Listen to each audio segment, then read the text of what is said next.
System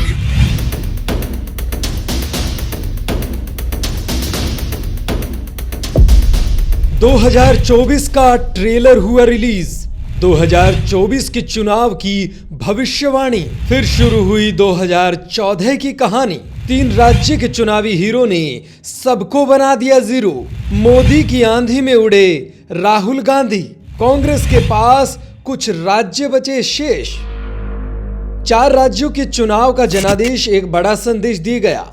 Lok Sabha चुनाव से पहले 4 राज्यों के चुनावी नतीजों ने अच्छे खासे नेताओं की पोल खोलकर रख दी। जादूगर की हाथ की सफाई जनता को पसंद ना आई। सचिन पायलट के सपनों का जहाज क्रैश हो गया। राहुल गांधी खुद अपनी ही पार्टी के लिए पनौती बन गए।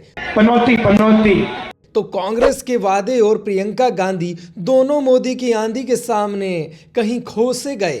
खरगे खड़े पांव रह गए। जीते जागते सपने धरे के धरे रह गए। छत्तीसगढ़ का भी कुछ यही हाल था। भूपेश बघेल की विकास की रेल के ब्रेक फेल हो गए। रमन सिंह ने बीजेपी के लिए खूब वोटों के रन बटोरे। कांग्रेस के गढ़ रहे छत्तीसगढ़ को मोदी जी उखाड़ फेंकते चलते बने। मध्य प्रदेश के राज का हिसाब भी बीजेपी ने इतिहास के साथ अपनी किताब में लिखवा लिया।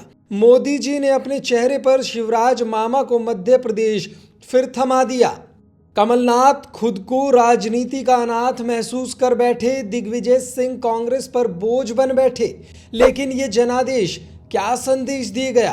क्या ये आम चुनाव के लिए बीजेपी की ओर से रखा गया मजबूत पांव है, या फिर गर्म दोपहरी की धूप के बाद महसूस होती हल्की सी छांव है? सवाल है तो जवाब भी होगा। जवाब है तो किसी का ख्वाब भी होगा। ख्वाब है तो जनता की ओर से किया गया हिसाब भी होगा। और फिर कोई न कोई कांग्रेस की तरह हताश भी होगा। जिस छत्तीसगढ़ और राजस्थान ने कांग्रेस को अपने दिल में स्थान दिया, उन दोनों राज्यों ने कांग्रेस को सत्ता की कुर्सी से उठाकर बाहर फेंका। अब सवाल ये है कि क्या ये नतीजे लोकसभा चुनाव में कांग्रेस के हाथ को कमजोर करेंगे, या कांग्रेस को जनता की सेवा करने से मेवा देने का फिर से मौका देंगे? फिलहाल कहना जल्दबाजी है, पर मोदी फैक्टर के सामने जीती हुई बाजी भी आधी है।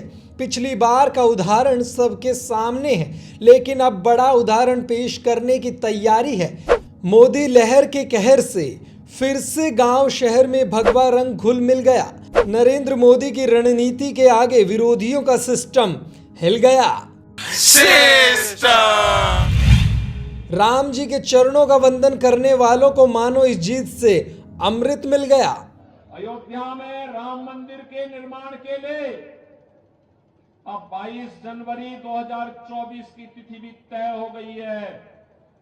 500 वर्षों के बाद रामलला अपने मंदिर में विराजमान होने वाले हैं। आरएसएस को भी फिर बिना लड़े जीत का स्वाद चखने का मौका मिल गया।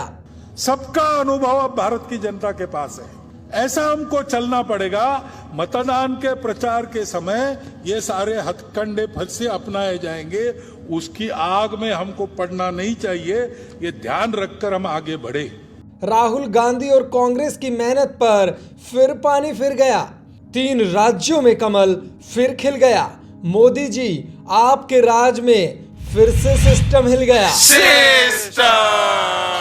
News desk A1 Haryana. Latest videos के लिए अभी सब्सक्राइब करें A1 हरियाणा को और प्रेस करें बेल आइकन, ताकि सभी अपडेट्स आपको मिले सबसे पहले।